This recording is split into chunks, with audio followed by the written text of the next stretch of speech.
fellow travelers, and welcome to another episode of For the Stars Podcast, fourth season. Hi, my loyal listeners. Thank you for your continued support. It's an amazing episode because Jeremy Adams returns to the mothership to discuss Aquaman from DC Comics.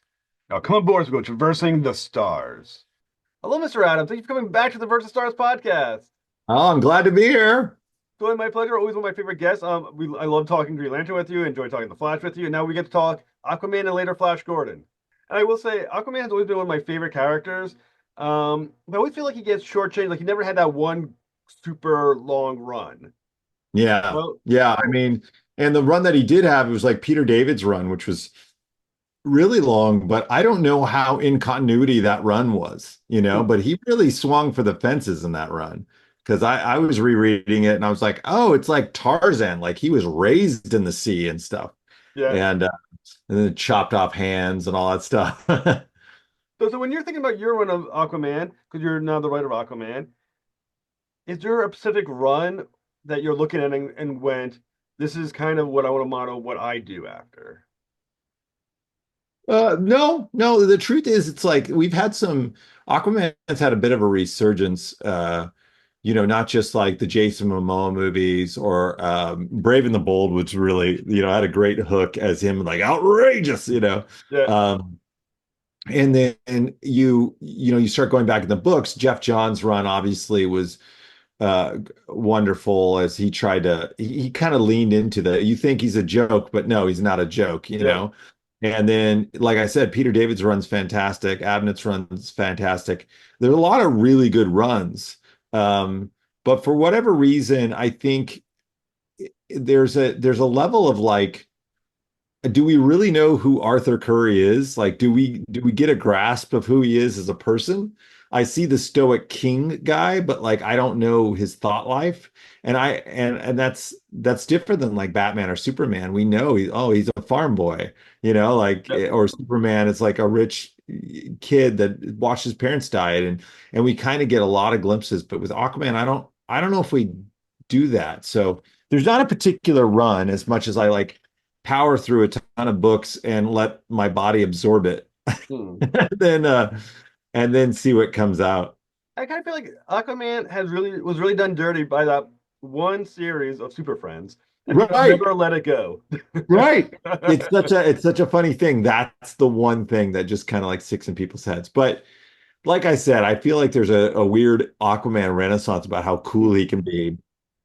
So I think we've moved away. I think, if people make fun of him, it's somewhat lazy. They do it in like other shows, Yeah. obviously. Like they'll have their like in The Boys, they'll have their Aquaman character and he's just creepy and weird and stuff.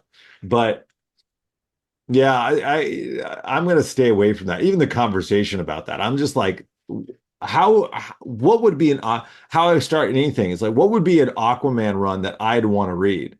Yeah. Like, what is it that I'd want to see? What kind of crazy stuff would I want to see? And then I go from there. So we'll see if people like it. Well, I think that's interesting, and maybe this is like your theme as a writer for DC, is that Aquaman, I kind of feel like similar to Green Lantern and Flash, where they have such a range of possibilities of what kind of stories they can tell. Like Green Lantern can be space opera, it can be superhero, local city of Coast City kind of stories, and everything Right. between, allegory, everything. And Right. Flash can have this wide range of superhero to sci-fi to all this other stuff. And Aquaman can be superhero. He's your fantasy here. Yeah. Like almost magic fantasy kind. He does Yeah. political stuff. Yeah. Yeah. So, what are you thinking of the part of that range that you want to hit on, or is it the whole gamut? Well, like the political stuff, I'm just not smart enough to write that. I think I'm a big fantasy buff. So if any of those things, I would say more the fantasy realm and more high fantasy realm with Aquaman, So that's kind of fun for me because I'm steeped in Dungeons and Dragons, and I grew up on the Dragonlance books and the Drizzt Do'Urden books, and I'm a big nut for that stuff. So this will be really fun just to kind of put Aquaman in a different arena and a different environment and see who he is, through that. I think oftentimes when we do that, we put a character in like an uncomfortable place or a place that we as an audience don't expect him to be. We get a better glimpse about who he is So that's my goal. We'll see if it turns out that it works. Well, I can't remember. There was the run of, was it Peter David, the run with the blue hand? Was that Peter David Yeah, run? yeah. It was Peter David's run. Yeah, So yeah, I know you're talking about having read some of the solicits for Aquaman, and like I said, I'm going to be buying the issue because I've been a buyer of Aquaman for a long time. yeah, I can't remember how many issues, but it's like 80 or something issues of Aquaman. yeah. But I'm a fan. Um, and you're dealing with giving him new powers that are apparently somewhat similar to, I've heard, to like a mirror power, like the Yeah, ability yeah, yeah. to. Well, that was the result of absolute power and some of the Amazo and failsafe stuff or whatever went on. So people all across the DC universe, their powers have shifted, and so he's going to have the ability for hydrokinesis at least right now, and so he's kind of dealing with that and trying to figure out how to use that. So when you're thinking about the new power, is this something that was inherent to him that he's now resurfacing? Is this like a reprogramming almost of his DNA or whatever magical elements exist as being a member of Atlantis? How like kind of like how are you connecting the new powers to We'll have to see. I can't spoil that. I mean, right now we're just assuming this is a piece of whatever happened in Absolute Power. And so Mira doesn't have those powers right now, and Aquaman does have those powers. What Aquaman has lost, we don't know yet, if anything. So there's a little bit of mystery to it, but I can't Now, reveal too much. without giving spoilers, I don't know if this part you consider not safe. If you accidentally bump into spoiler, let me know. I'll cut it. But Yeah. you said Mira doesn't have these powers anymore. Aquaman does. Is this from her? Like, did she lose it to him, or is it? Yeah. Yeah. So in Absolute Power, you'll see people like, I think, fire and ice switched powers. Yeah. Uh, yeah, but there's a bunch of characters that have lost powers and gained powers. Like things are just uh, up in the air. I don't know if there's a definitive list yet, but like Yeah. editorial had said, hey, what if we gave Aquaman Mira's hydrokinesis? And I was like, all right, cool. And I just incorporated that into the story as we went ahead. So how does Mara feel about this? I mean, I was about to make a joke about shitting in his bed, but I was like, how does she feel about knowing that her powers have now been taken from her and her husband? Because I always wondered something like Mara in my head is that it's sort of like this, like the basic idea of losing yourself to somebody else, to like your spouse, and Sure, in their world. She sure. is definitely under the shadow of Aquaman as this larger than life king of Atlantis, superhero. How does she feel about now losing this to, or losing this aspect of her to him? Yeah, TBD. I mean, the reality is that we're not exploring that part. I mean, they're partners, they're in love, so I don't Yeah. think there's begrudgment. And also, especially if she's gained something, then I'm sure they're both just, dealing with the consequences of that. But if you've read issue one, and maybe you haven't, It's not uh, out yet. okay. So some people have read it. I don't know who, but uh, you'll see immediately. You'll be like, oh, these questions about Mara may be moot. Okay. And these questions about Atlantis may change. It's lots of stuff happening in issue one. Well, like I say, it still sounds fantastic. Like I said, it's not out yet, or I would already own it. So it's not out yet on to the new. Well, I'll say the newsstands. I guess they don't exist anymore. The comic book stores are not out yet too. Sure, yeah, But so if something's already been said, feel free to let me know about it. Another aspect of the solicits that were very interesting to me is the idea of the blue. I assume yeah. that's very similar to Swamp Man's the green. Very much like and Animal Man's the red. Yeah. So, even the Speed Force, these cosmological forces that kind of manifest in some sort of color coded thing. I joke because I'm like, is that just because I'm steeped in the emotional spectrum? But it just seems to work out that way that DC cosmology, there is connections between all of that. Mm, And for the blue, there's been other Aquaman stories that talked about the confluence and different things. The blue is kind of encapsulating all those things. When you think about water, it's like the reason there's life anywhere is water. mm. And so this connection to life in the universe and the magic of water and this thing called the blue, um, potentially being infected or having problems, and Aquaman, you know having to investigate that is going to be interesting. It's going to be an Hmm. interesting piece of the puzzle. I think one thing I always liked about Aquaman is that because of just the depths of the ocean, just how much we don't know about it, how much mystery can be there. I feel like Yeah, there's so many possibilities that Aquaman has where someone maybe stuck on, the idea of just like landlocked, you don't get to go that far. right. Or do you find that with Aquaman, you can literally go anywhere with him?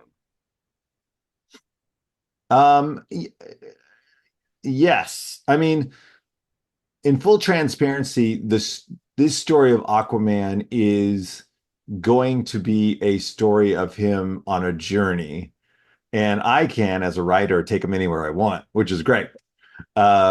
So it's such a loaded question.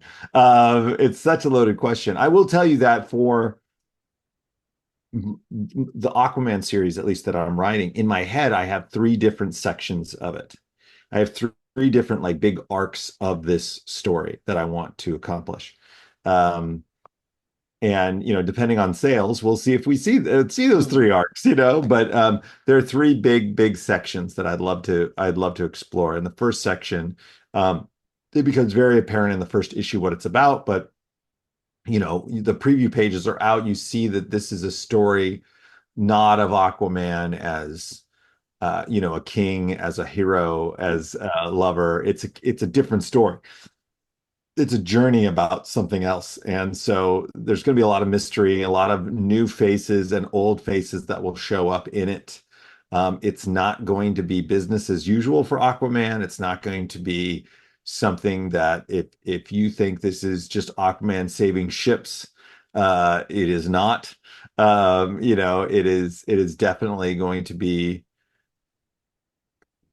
kind of fantastical in where we take him. But I think in that we'll be able to see his capacity and see a lot of, like I said, his thought life and see what he's thinking. And by the time that the first arc is over, hopefully we'll be amped to follow him further, you Hmm. know? So when you're thinking about, like I said, something written for Green Lantern, and you mentioned the emotional spectrum, that kind of real, and when Jeff Johns did that, it really kind of exploded the mythos of Green Lantern.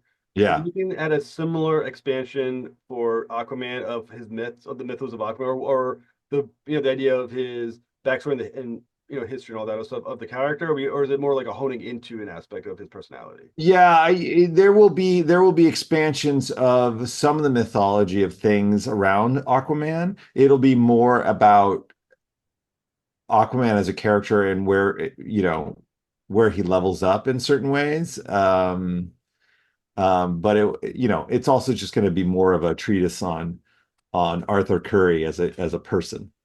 Now, going back to the idea of the blue emotional spectrum, obviously the emotional spectrum blue is hope. Correct. Is there a correlation between blue of the spectrum color and blue of the blue? Uh, More and more, I think that's the case.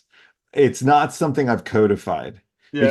because I've used the green in terms of in Green Lantern. The green was protecting the lantern the Guardians placed on Earth as Mhm. kind of as a shielding of its power. And I always loved that aspect of the connection. And it does in weirdly, however this turns out, but like when you're talking about the red in terms of Animal Man, I could totally see that correlating to rage in some fashion because Mhm. of the kind of violence around the meat, all Yeah. that stuff. Um, so maybe that's something I have to just put down on paper somewhere and just, put it out because I totally see it. I totally see it as something that could be, you know, the emotional spectrum as waves of light in and then the second tier of that being these primordial aspects of that Mhm. fueled by that would be really interesting. I like that kind of world building aspect. I think Grant Morrison's when they commissioned the version of the 52 universes, that map, it's like Yeah. such a cool thing, incorporating everything into it. Um, but I don't know. I haven't put it down yet, but it's in the back of my head working its way. Well, Because it's funny. then the minute you do that, you're like, well, what is love. What is, what's the primordial corollary of those other colors? Right. I almost say that Speed Force is probably uh one of those. Like maybe it's fear. I don't know. Maybe it's the yellow aspect of it. I don't know. Yeah, it's funny because we were talking about it just sounds like it makes perfect sense. That's what you're saying. Yeah. It's like the idea of predatory red, like I guess if I was a gazelle, I would probably feel the lion has some type of rage. Yeah. Yeah. Oh my gosh. Yeah. That's actually fascinating. The other thing that's kind of interesting about it is that because it's coming at the time of All In, which is like the current big movement in DC, and Justice League Unlimited has just come out. How tied is what happens in your Aquaman to what's going on in the rest of the DC universe and Justice League Unlimited? Huh. It's very tied to what's going on in the DC universe. The DC All-In special, you will see stuff. I mean, that's out. You will see stuff that come out of that will reverberate into a lot of the main continuity line of books, and it definitely does that in the Aquaman line. Issue one will have a brief bit of the Justice League, and then we're off on our own adventure. So that'll be really cool. But yeah, I'm always keeping a side eye on a lot of that stuff. Sort of like when you deal with when you had Green Lantern, you had Green Lantern, Green Core. For a while back, back in the day, you had the Red Lantern comic books, and you had, New Guardian, you had all those books.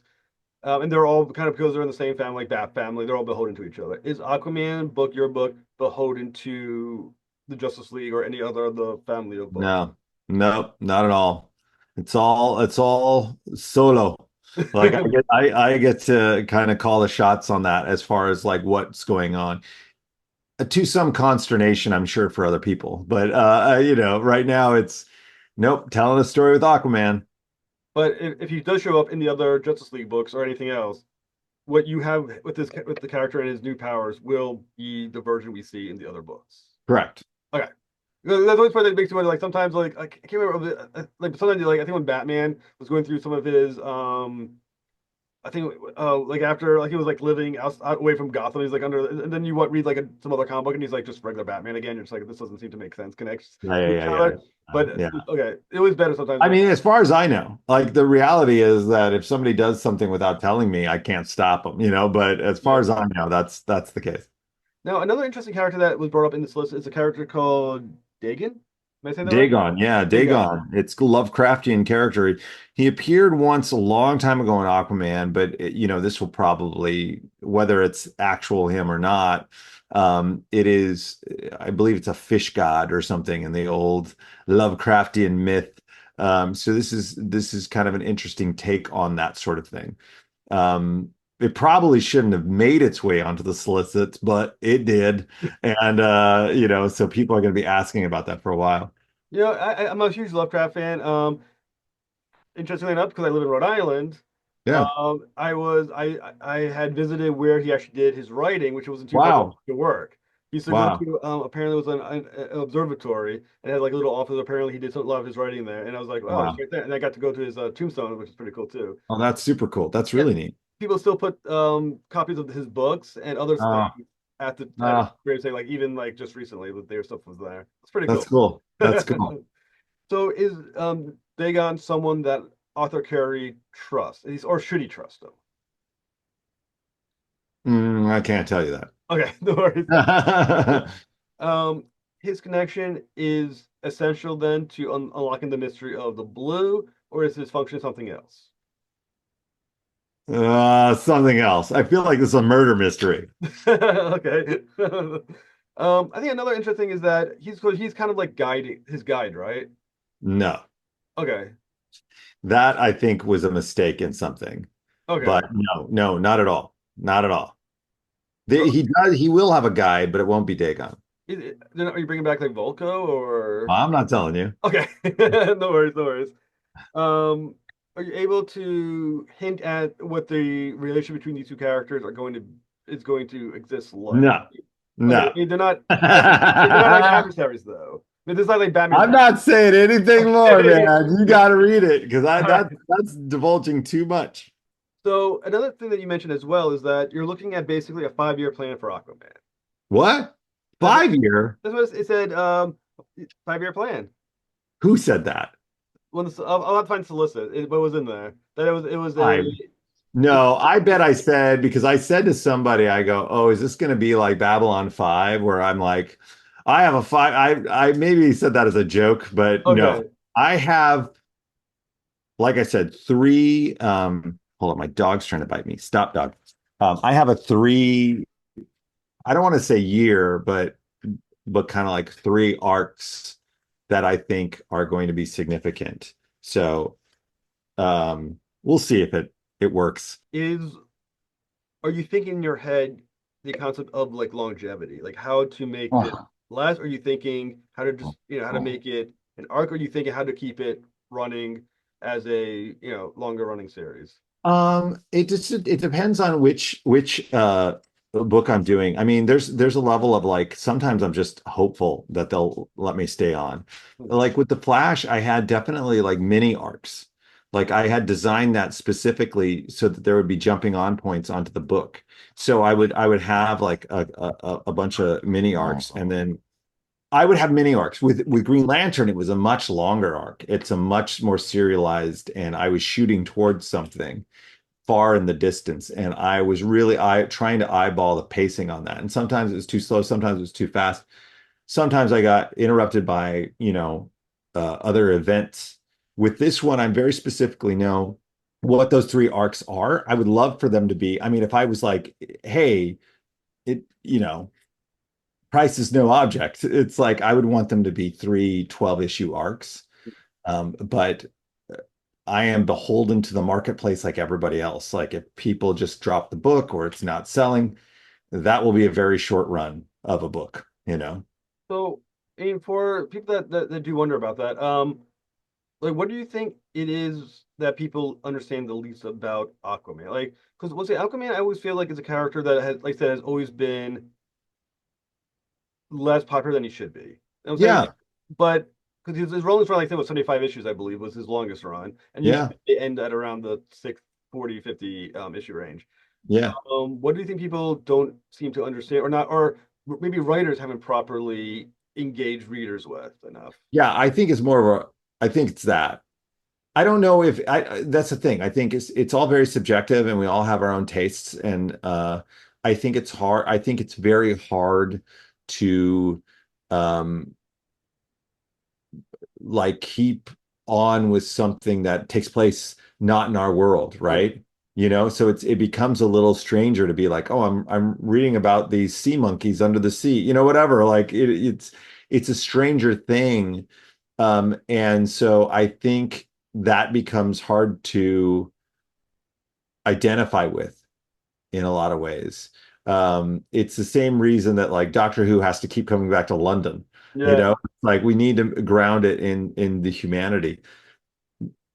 But I also think that a lot of Silver Age characters and even Golden Age, but Silver Age specifically to me, they're all very ciphers. They're very like they don't have a lot of dimensions to them as characters. Yeah. And so bringing those characters in the modern age and like a personality that we want to stay with and be interested in what they're doing and what they're thinking, I think that is something that I'm interested in, whether or not other people done it.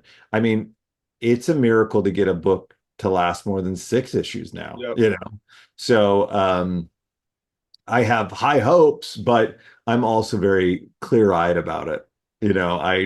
I totally understand Well, I that. did like Aquaman, especially those if you watched Justice League or Justice League Unlimited, um, Aquaman character kind of veered off a little bit to being kind of arrogance, kind of Well, arrogant. comical, definitely. At least in the Brave and the Bold, where he was funny and he would tell Right. stories and he was kind of bombastic. Yes, but yes, there's some of those too where he's arrogant and stoic and all that stuff. And who wants to read about that? You know, I don't. You So, know, so which traits of for Aquaman from prior ones are you like you're in your head? Who is Aquaman as an individual? I think he's somebody that balances duty and obligation. And there's a lot of sacrificing for him in terms of for others. And I think that's hard. I think when you give of yourself so much, you stop remembering who you are. And I think for him, it's like as a king, as a husband, as a father, all those things, he's constantly pouring out. And it's like, but who are you?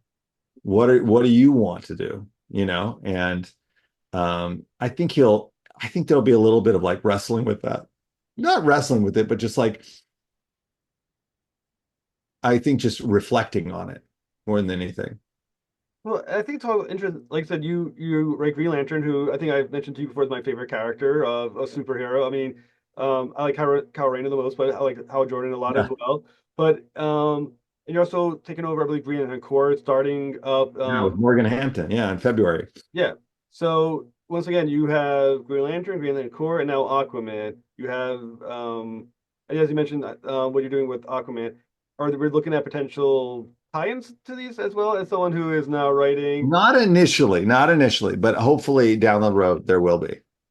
So I'm saying it's a hell of a space that you have from the deepest oceans to the furthest Right, space, and you're now covering everything in between. right. Yeah, I know. It's a No lot of pressure. pressure. Yeah, no, I was gonna say, Um, so for Aquaman going forward, what can our listeners look forward to in what we can see in Aquaman, in the short future, and then how excited can we be with what's going on even further beyond that? I think in the short, it's gonna be different. It's gonna send you on a different journey than maybe you have with Aquaman. I think there'll be enough for old readers and new readers alike. It's a jumping on point, but it's also stacked with a lot of mystery. So I'm hoping it's gonna be satisfying, but it's definitely gonna be a journey. Now, do you have some time to talk Flash Gordon? Yeah, let's talk a little bit. Yeah, Now, you ready Flash Gordon for Mad Cave. So, yeah. get involved with Flash Gordon, and what excites you about kind of like the Adam Strange of Mad Cave now? Yeah. No, it's fun because I was pitching a creator-owned book at Mad Cave, and they weren't interested, but they had some other IP license. Like, would you be interested in any of these? And they rattled off some, and I said, I'd do Flash Gordon because I really do like pulp sci-fi. I was a big Edgar Rice Burroughs, like John Carter of Mars fan, and also like, mostly Edgar Rice Burroughs, but I love pulp sci-fi from, back in the day. And I grew up with Buck Rogers and obviously the old Dino De Laurentiis Flash Gordon movie was huge for me because it was just quirky and weird and interesting. So it struck a chord. And I also like the American everyman thrust into these impossible situations. I'm a huge Farscape fan. Like those type of things are always really fun. I think what's great about it is that here's a character that's been around for ages, but I think current audiences probably don't know that much about him. I think for me, the allure was that I can kind of have unrestrained sci-fi slash fantasy.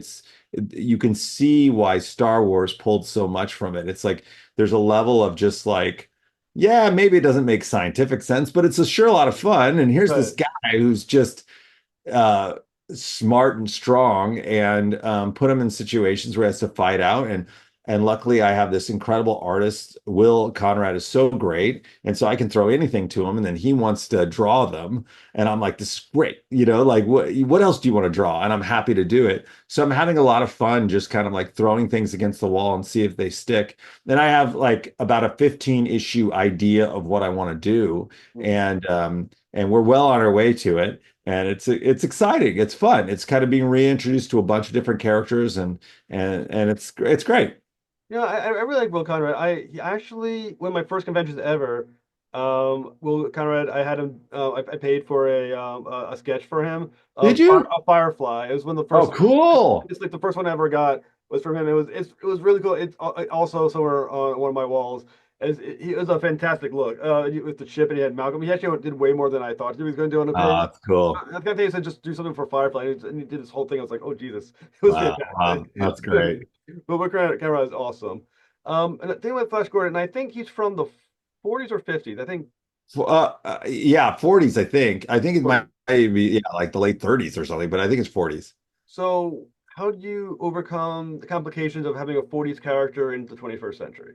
I have no complication. I just ignore it. I've been reading a lot of the old comic strips and books and immersing myself, and it's very straightforward. He's a good guy. He's a good superheroic guy that does the right thing, and so this is not me reinventing the series. This is me just continuing the series. That's how I looked at it. It wasn't a reinvention. It's not me going back and like explaining the origin story. It's just, oh, Ming's bad. We all know Ming's bad. Okay, Yeah. Flash is good. Let's keep going.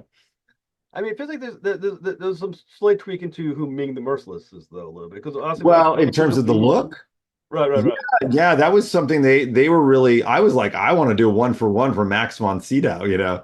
But they didn't want it to be falling into the trope of the yellow menace and like Yeah. that kind of like Asian stereotype.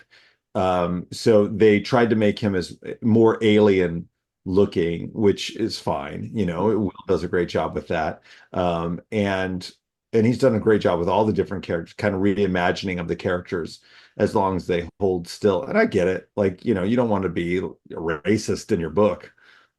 Yeah. Now, when you think about Flash Gordon, because Matt Cave is also doing right now with Dan Yeah, Guardians are not, no, not Defenders of the Guardian. Earth. Yeah, Defenders, Yeah. yeah.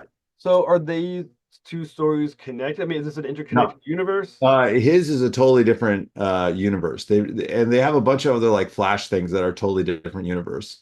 They have like a kids Flash book. I know there's a Flash comic strip that's out, but they're totally different than my mainline Flash.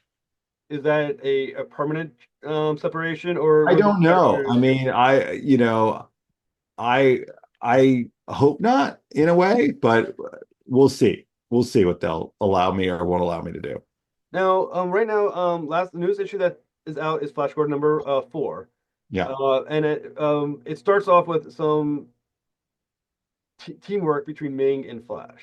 Yes. How fun is it to write? Because basically, Great. you have is Lex Luthor and Superman teaming up with each That's right. other for the That's right. beginning. Yeah, yeah, yeah. It's super fun to be able to write, especially somebody that we all know is bad.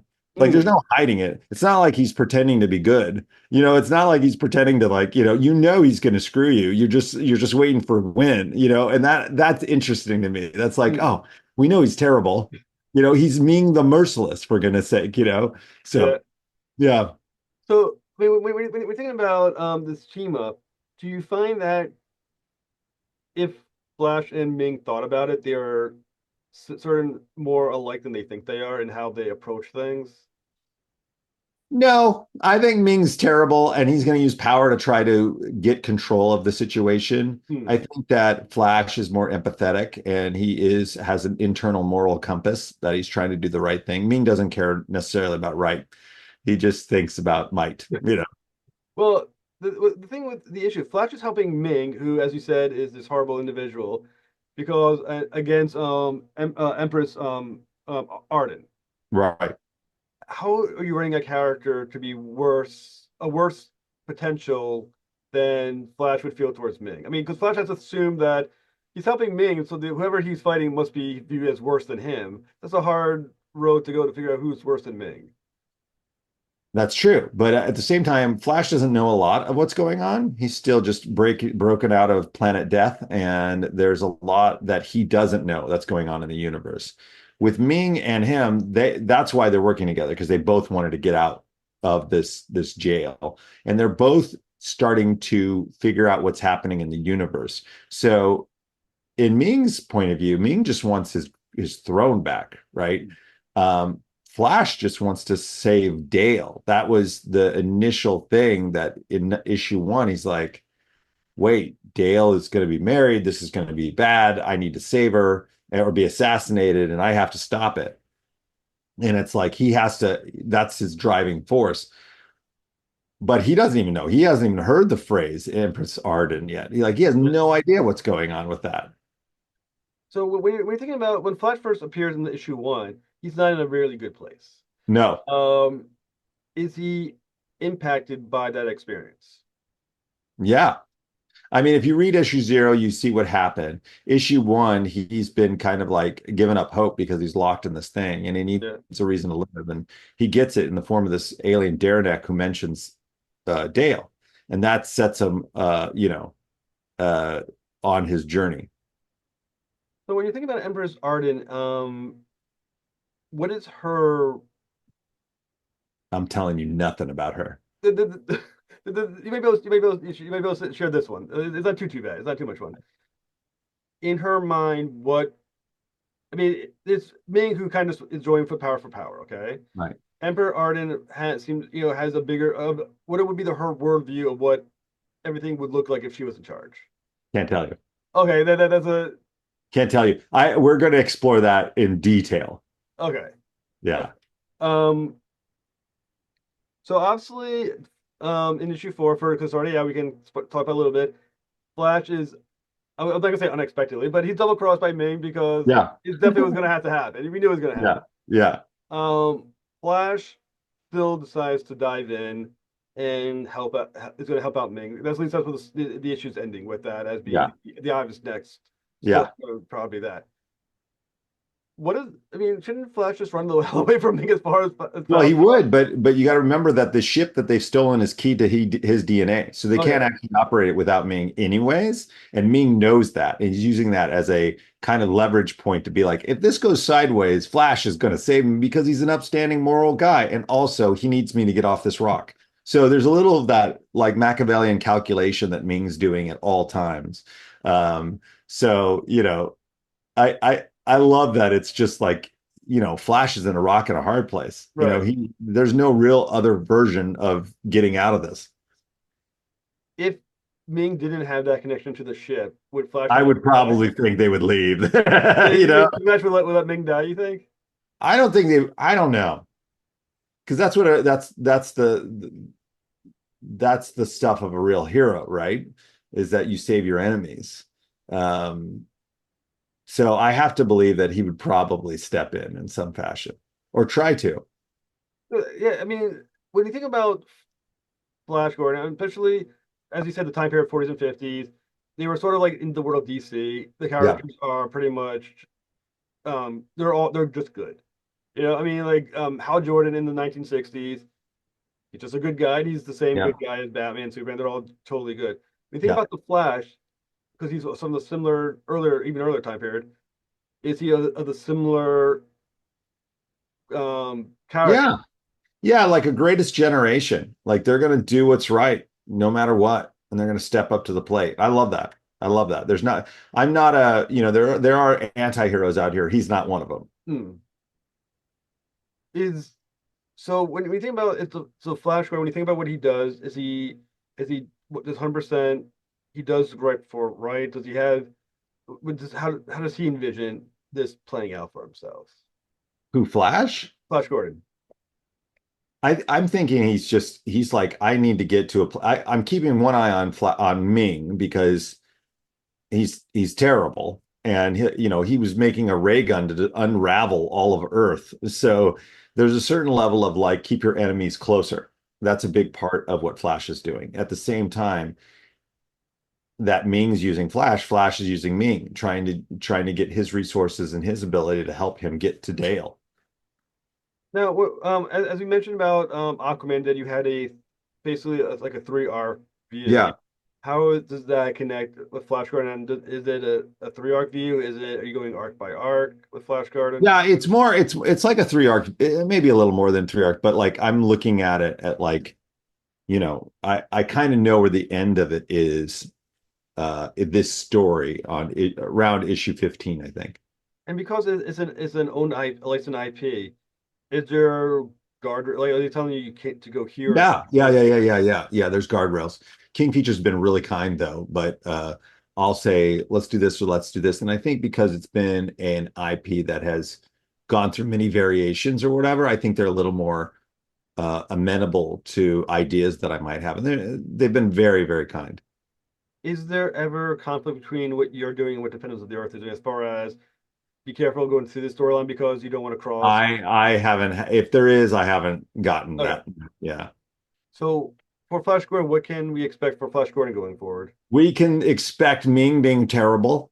We can expect I mean big revelations with the robot that's on the ship. The truth behind Empress Arden.